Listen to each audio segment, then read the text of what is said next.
ಈ ಜಗತ್ತಿನಲ್ಲಿ ಯಾರಿಗೂ ಇಲ್ಲದೆ ಇರೋ ಶಕ್ತಿ ತಾಯಿಗಿದೆ. ತಾಯಿತನವನ್ನ ಅನುಭವಿಸೋ, ಸಂಭ್ರಮಿಸೋ ಹಕ್ಕು ಪ್ರತಿ ಹೆಣ್ಣಿಗೂ ಇದೆ. ಅದಕ್ಕೆ ಯಾರ ಅಪ್- ಅಪ್ಪಣೆ ಕೂಡ ಬೇಡ. ಆದರೆ ಹೆಣ್ಣು ಇರಬಹುದು, ಆ ಒಂದು ಶಕ್ತಿ ಅನ್ನುವಂಥದ್ದು ಇರಬಹುದು, ಆಕೆಯ ದೇಹ, ಆಕೆಯ ನಿರ್ಧಾರ ಸಾಕು. ಹಿಂದಿ, ಕನ್ನಡ, ತೆಲುಗು, ತಮಿಳು, ಮಲಯಾಳಂ ಭಾಷೆ ಈ ಎಲ್ಲ ಪಂಚಭಾಷೆಗಳಲ್ಲೂ ನಟಿಸಿ ಪಂಚಭಾಷಾ ಅಭಿನೇತ್ರಿ ಅನ್ನೋ ಹೆಸರನ್ನ ಮುಡಿಗೇರಿಸಿಕೊಂಡು ಜೊತೆಗೆ 3 ಸ್ಟೇಟ್ ಅವಾರ್ಡ್ಗಳನ್ನು ಪಡೆದುಕೊಂಡಿರುವಂತಹ ನಮ್ಮ ಕನ್ನಡದ ಹೆಮ್ಮೆಯ ನಟಿ ಭಾವನಾ ರಾಮಣ್ಣ. ಈಗಾಗಲೇ ಎಲ್ರಿಗೂ ಸುದ್ದಿ ಗೊತ್ತಿರುತ್ತೆ ಏನು ಅನ್ನುವಂಥದ್ದು. ಆದರೆ ಸಿಂಪಲ್ಲಾಗಿ ಹೇಳಬೇಕಾದ್ರೆ ಮ್ಯಾಮ್, ಕಂಗ್ರ್ಯಾಚುಲೇಷನ್ಸ್ ಮೊದಲನೇದಾಗಿ ನಿಮಗೆ. ತಾಯಿ ಆಗುವಂತಹ ಒಂದು ಭಾಗ್ಯ ತುಂಬ ಜನಕ್ಕೆ ಸದ್ಯಕ್ಕೆ ಈ ಮಟ್ಟಿಗೆ ಈ ಒಂದು ಜನ್ರೇಷನಲ್ಲಿ ಕಳ್ಕೊಳ್ತಾ ಇದ್ದಾರೆ. ಅದರಲ್ಲಿ ನೀವು ತಾಯ್ತನದ ಭಾಗ್ಯ ಪಡ್ಕೊಂಡಿರೋವಂಥದ್ದು ಪುಣ್ಯವಂತರಂತಲೇ ಹೇಳ್ಬೋದು. ಯಾಕಂದರೆ ಆ್ಯಸ್ ಎ ಹುಡುಗಿಯಾಗಿ ಗೊತ್ತಿರುತ್ತೆ ಅದು ಯಾವ ಥರ ಫೀಲ್ ಅನ್ನುವಂಥದ್ದು. ಸೊ ಹಾಂ, ಗಂಡು ಮಕ್ಳಿಗೆ ಅಷ್ಟಾಗಿ ಅರ್ಥ ಆಗದೇ ಇರಬಹುದು, ಏನೋ ಪ್ರೆಗ್ನೆಂಟ್ ಆಗಿದ್ದಾರೆ, ಇಟ್ಸ್ ಓಕೆ ಅನ್ನೋ ಥರದ್ದು.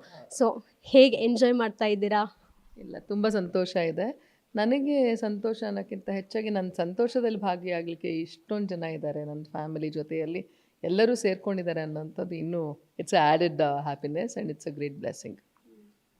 ಸೊ ಮೊದಲನೇದಾಗಿ ಯಾವಾಗ ಪ್ಲ್ಯಾನ್ ಮಾಡಿದ್ರಿ ಈ ವಿಚಾರ ಎಲ್ಲ? ಅಂದರೆ ಓಪನ್ ಆಗಿ ಮಾತಾಡಬೇಕಂದ್ರೆ ನೀವು ಕೂಡ ಕ್ಯಾಶುವಲ್ ಆಗಿ ಹೇಳ್ತಾ ಇರ್ತೀರಾ, ಹೌದು 40 ವಯಸ್ಸು ದಾಟಿದೆ, ಬಟ್ ನನಗೆ ಈ ಸಂದರ್ಭದಲ್ಲಿ ನನಗೆ ಬೇಕು ಅನ್ನಿಸ್ತು, it's my life, my choice. ನಾನು it is not like that.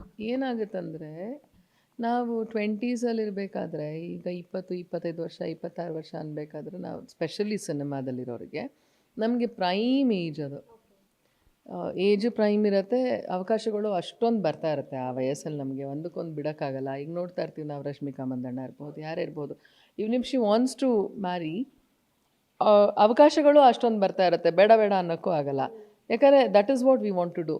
ಆಮೇಲೆ ಈ ಪ್ರೊಫೆಷನಲ್ಲಿ, ಈ ವೃತ್ತಿಯಲ್ಲಿ ಏನಾಗುತ್ತೆ, ಒಂದು ಸತಿ ಮಗು ಆಗಿದೆ ಅಥವಾ ಮದುವೆ ಆಗಿದೆ ಅಂತ ಹೇಳಿಬಿಟ್ರೆ ಇನ್ನಲ್ಲಿ ಅವಕಾಶನೇ ಇರಲ್ಲ ನಮಗೆ, ಅಲ್ಲಿಂದ ದೂರನೇ ಇಟ್ಬಿಡ್ತಾರೆ. ಅದೆಲ್ಲ ಇರೋದ್ರಿಂದ you have no choice but to go head with. ನನಗೆ ಆಮೇಲೆ ಅವಕಾಶಗಳು ಇದೇನು ಸ್ಯಾಲ್ರಿ ಓರಿಯೆಂಟೆಡ್ ಅಲ್ಲ, ಕಂಪನಿ ಅಲ್ಲ, ಹೀಗೆ ಬರಬೇಕು ಅವಕಾಶಗಳು ಅನ್ನೋವಂಥದ್ದಿಲ್ಲ.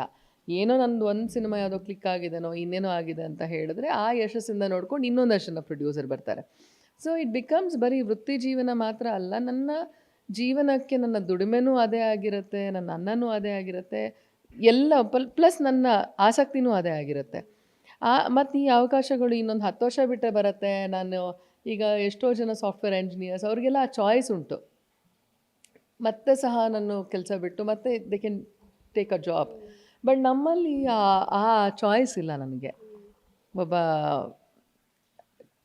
ಇದು ಬೆಳ್ಳಿ ತೆರೆಯ ಪರದೆ ಮೇಲಿರುವಂಥ ನಟಿಗೆ ಆ ಅವಕಾಶ ಅವಳಿಗೆ ಸಿಗಲ್ಲ.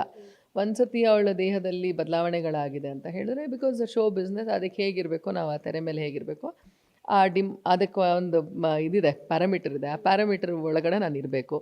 I can be slim, beautiful looking, good looking, whatever they call it as. ಅವ್ರ ಪ್ಯಾರಾಮೀಟರ್ ನಾನು ಫಿಟ್ ಆಗಬೇಕಷ್ಟೇ. ಆ ಫಿಟ್ ಆಗಬೇಕಾದ್ರೆ I can't think of all this. ಒಂದು ಸತಿ ನನ್ನ ಮಗು ಆಗಿದೆ, ಮದುವೆ ಆಗಿದೆ ಅಂತ ಹೇಳಿದ್ರೆ that could happen only for Kajol in Hindi, or maybe for Aishwarya Rai, ಯಾಕಂದರೆ ಅವ್ರಿಗೆ ಪರಿಚಯ ಇರೋದ್ರಿಂದ. But it's on the same with all. ಇಲ್ಲಂತೂ ನಮ್ಮ ಸೌತಲ್ಲಿ ನಾವು ಯಾರನ್ನು ನೋಡಿಲ್ಲ ಮತ್ತು ಮೇನ್ ಸ್ಟ್ರೀಮಿಗೆ ಬಂದು, ಎಕ್ಸೆಪ್ಟ್ ಫಾರ್ ಲಕ್ಷ್ಮಿ ಅವ್ರು ಬಿಟ್ಟರೆ, ಮತ್ತು ಮೇನ್ ಸ್ಟ್ರೀಮಿಗೆ ಬಂದು ನಾನು ಮತ್ತೆ ಇದು ಗ್ಲಾಮರ್ ಓರಿಯೆಂಟೆಡ್ ರೋಲ್ ಮಾಡೋದಾಗಲಿ, ಅದನ್ನೆಲ್ಲ ನಾವಿಲ್ಲಿ ತುಂಬ ಖಂಡಿತ ಕಮ್ಮಿ ಅಂತಲೇ ಹೇಳಬಹುದು. ಆಮೇಲೆ ನಮ್ಗೆ ಆಗಲೇ ಗೊತ್ತಿದೆ, ಒಂದು ಸತಿ ಆ ಥರ ಆಯಿತು ಅಂತ ಹೇಳಿದ್ರೆ ನಾವು you are out of the at least mainstream. So ಆಗಲೇ ಯೋಚನೆ ಮಾಡಿದ್ರಿ ನೀವು ಇದೆಲ್ಲ? ಇಟ್ಸ್ ಯೋಚನೆ ಮಾಡೋಕ್ಕಿಂತ ಇಟ್ಸ್ ಪಾರ್ಟ್ ಆಫ್ ಯು. ನಾನು ಹೆಣ್ಣು ಅಂತ ಹೇಳಿದ್ಮೇಲೆ ಅದು ನನಗೇನು, ಅದು ನನ್ನಲ್ಲಿ ಇರತ್ತೆ ಯಾವಾಗ್ಲೂ. ಆದರೆ ನಾನು ಈ ವೃತ್ತಿ ಬದುಕನ್ನು ಆಯ್ಕೆ ಮಾಡ್ಕೊಂಡಿರುವಾಗ ನಾನು ಅದಕ್ಕೆ ಸರಿಯಾಗಿ ನಾನು ನಿಲ್ಲಬೇಕು ಸಹ. ಹಾಗಾಗಿ I did not have much of choice. But once you are in 30, ಅಲ್ಲಿ ಯು ಸ್ಟಿಲ್ ಥಿಂಕ್ ದಟ್, ಯಾಕಂದರೆ ಅದನ್ನು ನಮ್ಗೆ ಇವಾಗಲೇ ಸಿನಿಮಾ ಅವಕಾಶಗಳು 30, 32, 33 ಅನ್ನೋ ಅಷ್ಟೊತ್ತಿಗೆ, ಒಂದು 34 ಅನ್ನೋ ಅಷ್ಟೊತ್ತಿಗೆ ನಮ್ಗೆ ಗೊತ್ತಾಗ್ತಾ ಇರುತ್ತೆ ಇನ್ನೇನು ಕಮ್ಮಿ ಆಗುತ್ತೆ ಅಂತ. But that's we are already in the verge. When you are already 30, 32, 33 ಅನ್ಬೇಕಾದ್ರೆ you are in the verge and you are waiting for best to the opportunity ಇದೆ. ಇನ್ನೊಂದು ಏನಾಗುತ್ತಂದರೆ, ಕಲಾವಿದರಿಗೆ ನೀವು ಸಂಜಯ್ ದತ್ತೋ ಯಾರನ್ನಾದರೂ ಮಾತಾಡಿಸಿ, ಇವಾಗ ಇತ್ತೀಚೆಗೆ ಅವ್ರು ತುಂಬ ಜನ ಹೇಳಿಕೆ ಕೊಟ್ಟಿದ್ದಾರೆ, ಆ್ಯಕ್ಟಿಂಗಲ್ಲಿ ನಮಗೆ ಒಂದು ನಾವು ಆ ಆ್ಯಕ್ಟಿಂಗ್ ಆ ಪ್ರಕ್ರಿಯೆನ ಎಂಜಾಯ್ ಮಾಡೋದೇ ಒನ್ಸ್ ಯು ಬಿಕಮ್ 30 ಸ್ವಲ್ಪ ಮೋರ್ ಯು ಬಿಕಮ್ ಲಿಲ್ matured and you understand life. ನಮ್ಮ ಸುತ್ತಲೂ ಏನಾಗ್ತಿದೆ, ಯಾರ ಕಷ್ಟ ಏನು, ಅದೆಲ್ಲ ಅರ್ಥ ಮಾಡ್ಕೊಳ್ಳೋ ಅಷ್ಟು ಒಂದು ಶಕ್ತಿ ಬಂದಾಗ you will start enjoying acting. ಯಾಕಂದರೆ ಅದು ಒಂದು ಆ್ಯಕ್ಟಿಂಗ್ ಅಂತ ಒಂದು ಕೃತಕವಾಗಿ ಏನೋ ಮಾಡೋದು ಅಂತ ಇರಲ್ಲ. ಅದು ಅವಾಗ ಮನಸ್ಸಿಂದ ಬರ್ಲಿಕ್ಕೆ ಶುರು ಆಗುತ್ತೆ. It becomes so easy, it becomes part of you. That you start enjoying of course. ಆ ಸಮಯದಲ್ಲಿ you don't want to leave, you want to do best to think again. ಆಮೇಲೆ ನಾವಾಗ ನೋಡೋ ಸಿನಿಮಾಗಳು ಬೇರೆ ಆಗುತ್ತೆ, ನಾನು ಆಯ್ಕೆ ಮಾಡ್ಕೊಳ್ಳೋ ಚಿತ್ರಕಥೆಗಳು ಬೇರೆ ಆಗುತ್ತೆ, ಅದಕ್ಕೆ ನಾನು ಕಾಯ್ತಾ ಇರ್ತೀನಿ ಬೇರೆ. ಆ ಥರ ಕಾದಿದ್ದು ಸಾಕಷ್ಟು ವರ್ಷ ಇದೆ ಚಿತ್ರಕಥೆಗಳಿಗೆ. So for an actor it's completely a different challenge that she goes through. Since she is part of a glamour industry and also she is part of a show business ಆಗಿರೋದ್ರಿಂದ she has lot of challenges in our life as a woman. But ಇದು ಯಾರು ಇರಲಿ ಬಿಡಲಿ, ಯಾರು ಬೇಡ ಅಂದರೂ ಸಹ it is part of us. ಇದ್ದೇ ಇದೆ, ನಮ್ಮಲ್ಲಿ ಇದ್ದೇ ಇದೆ ಇದು.